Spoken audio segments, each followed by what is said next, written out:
Welcome to class. If you've come to learn the Turkish Get Up, you are in the right place. This is one of the most functional power moves that you can add to your repertoire, to your toolkit. If you're a parent, this is really good for you to get up and off the ground to play with your kids. If you are an everyday working human being, this is really good just to keep everything moving and functioning all in one piece. So without further ado, let's get into this. All in one motion. As it gets heavier, you will go slower just to make sure that you are under the weight and you're in control. Oh yeah. First Turkish Get Up of the day is always the best one. All right. So whatever arm is up, that same side of your body, that leg is going to be bent. The other side, the other half of my body is in a good starfish position. So my arm is out, my leg is at a diagonal, ready to go. Now the first thing that I'm doing is making sure that my core is slightly on and that my hips are slightly on. The next checkpoint is to look at my weight, or if we're not using weight, look at your fist. So we want to make sure that we have focus while we're moving, especially as the weight gets heavier. So we're in position, we're ready to go. First movement now is rolling into the elbow. Rolling into the elbow. Now what helps as you roll into this elbow, keeping your eyes on your weight, is to externally rotate or kind of tuck your shoulder into your body a little more. If it's totally stretched out, for one, we have a long distance to just get into our elbow. So the more I'm here, also this is a more powerful position for me rather than being super stretched out. So draw that shoulder in, engage that lat, ready to roll into my elbow, everything's fired up. Now the next move, you see my legs haven't moved yet at all. I'm still looking at my kettlebell as I extend my arms straight. All right, so once you're here, you're in a good position. You're getting your hands and fingers ready to take on some more weight of your own body and whatever's overhead. Next move is we shift our hips high. As you notice, my right leg and left leg didn't really move. It's just my hips extended. My eyes are still on the kettlebell or hand. This is sometimes the most tricky of transitions right here, is bringing this knee under my body, right under my right hip. So my right leg is extended. I want to bring that right knee right under my right hip. As you can see, my toes in the back are tucked. They're ready to add some weight to it. So from here, the next position, which requires a good amount of core and shoulder mobility, is just going here. Now, if you're not able to do that without weight, you definitely don't want to load up yet. So once you're able to do this and move here, you're in a good position. The whole time now, anytime that you have anything over your head, your belly button is going to want to expand outwards. So you want to make sure everything's braced. The next move is I pivot my back toe. So this is getting me ready to stand all the way up. So once I'm here, keeping everything tight, stand up, my weight's over my head. Now you can look forward, and then we just reverse the whole thing. So your belly button's in, your arm is still overhead. Start bringing your eyes back to your weight. Pivot your foot back. You shift your hips back towards your heel, hand out to the side, and then you start to get into your breakdancer mode, keeping your hips as high as you can, transition that right leg back straight. Once you're there, you're propped up, you're ready to go. Shift your hips down, smooth and in control, all the way down through your shoulder onto your back. Now, what this would look like if I wanted to use a prop, but I wasn't really ready, or I don't even have a weight available, I don't have a kettlebell, which is totally fine. This is great for mobility, this is great for shoulder stability, so it doesn't always have to be about strength. Same rules apply. My hand, or my eyes are on my hand, or now if I have a book, great book by the way, Supple Leopard, Kelly Starrett. If you haven't read that, or if you haven't purchased it yet, you'd really need to do that. Anyways, the cool thing here is with a big book, I'm not able to grip the sides. If I'm able to grip something, like sometimes I'll have clients use a yoga block, but if they have bigger hands, they can grip the block with their thumb, which doesn't really, because now I can hold it way out here and still try to work everything. But if I'm like a waiter or waitress, I'm not gripping at all. My palms are nice and flat, and my thumb is flat. Then I can't do that, or else the book will fall. So I still have to stay under. I'm working with this book, hips high, knee under. Still looking at the book, arms high. Transition to a upward position with my spine. I pivot that back foot, core is tight, ready to stand up. Stand up, slowly transition back. Smooth like honey, pivot, hinge, and extend that arm away. Kick out your right leg, sitting on your hips onto the elbow, rolling onto the back. So that's with the book. You've seen it with the weight. Now, I would break this into a few different pieces if you want to practice this and this is new for you. So first thing I would do, you don't need any weight again. So I'm starting on my left side. Again, you want to practice on both sides. This is just for the sake of you being able to see.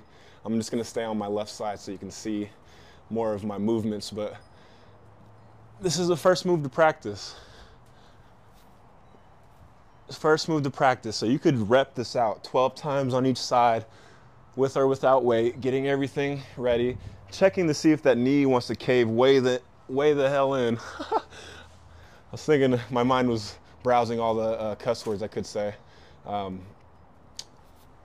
So you can just work that 12 on each side, or you can work this 12 on each side, working on your form. Once you finish that, and then you're good there, hips high. So you just go piece by piece. So again, let's break this down step by step, what it is, all the pieces. Once you know the pieces, break each part of the movement down, okay? And rep it out. Once you feel good there, you start adding weight. All right, so here we go. I'm set up. Rolling into the elbow, that's the first move. Second move, pressing out, stiff arm. Third move, hips high. Fourth move, swinging that knee under my hip. Fifth move, pressing up to an upright position with my spine. Sixth move, I almost forgot what number I'm on. The numbers don't really matter, but just the moves, is that pivot. So even this may be a drill that you work, is this pivot.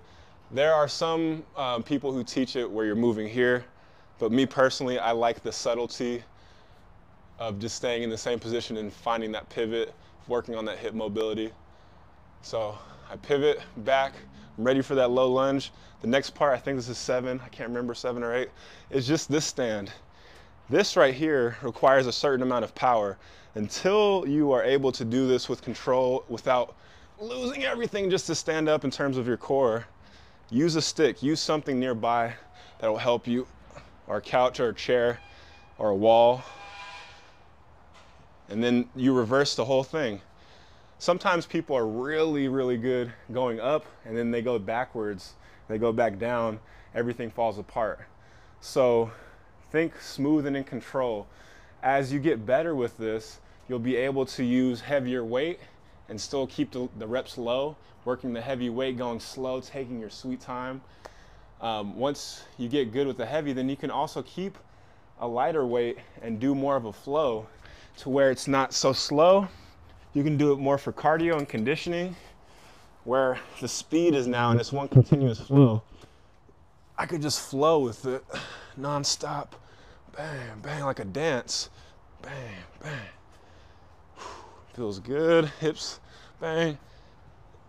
And if that's easy, if the weight's too easy and you do high reps, which could be 5 reps or more on each side, then you will go up in weight.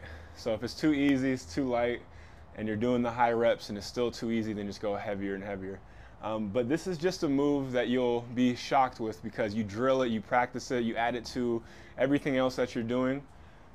And one day you're playing with your kids and you just get up so much easier, and it's just not only the strength that you have or the mobility that you have, but it's the neural pathways, the mind-body connection that is like riding a bike, where you don't even think about how to do it. Next thing you know, man, I'm getting up off the floor with ease, but also with great form. Something we take for granted as we get older. I'm 31 right now, making this video, and I have 2 little ones. One is 7 months and one is 2.5. and both full of energy. So though I'm not in my elderly stage of life, I'm still getting up and down off of the ground. And I don't know what it is about being 30 years old, but something happens at 30 where no matter how in shape you are, you start to feel things a little bit more. So if you're at that point, or even before is better, but if you're at the point where you're starting to feel like you recover slower, or you're getting more sore than you used to, or even DOMS is kicking in, that delayed onset muscle syndrome, where you're sore 2 days later, then these are all signs that you need to nip this in the bud and take care of your body, take care of your mind. This is a great exercise. You don't need a kettlebell.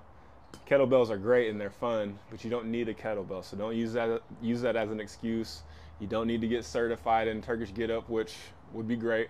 But working with what you know from this video, you can put together a nice Turkish Get Up flow and start to build your strengths from the ground up, literally.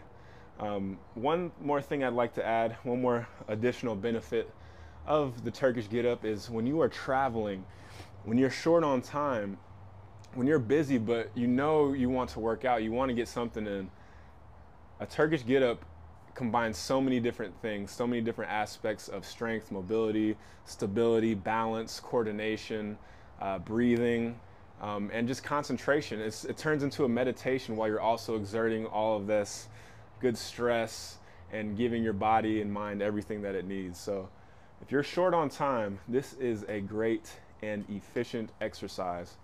Now, I recommend this not only for parents, not only for grandparents, but for athletes. I recommend this for someone who's working 8 hours, 9 hours, 10 hours a day on a laptop or a computer in an office space. I recommend that you do this outside where there's sunshine. Right now I'm in the shade, but to do this outside, you don't need anything. You could find a rock. You can use your child. I do that sometimes just for fun. Make sure your hands are big enough. You don't have BK hands, because that will be an interesting situation. Don't blame me for that. Anyways, though, yeah, so Turkish Get Up, one of the best exercises, one of my favorites ever since I was taught this exercise. So I hope this video helps. I hope that you got all of the information and angles that you need, and I'll see you in another video very, very soon.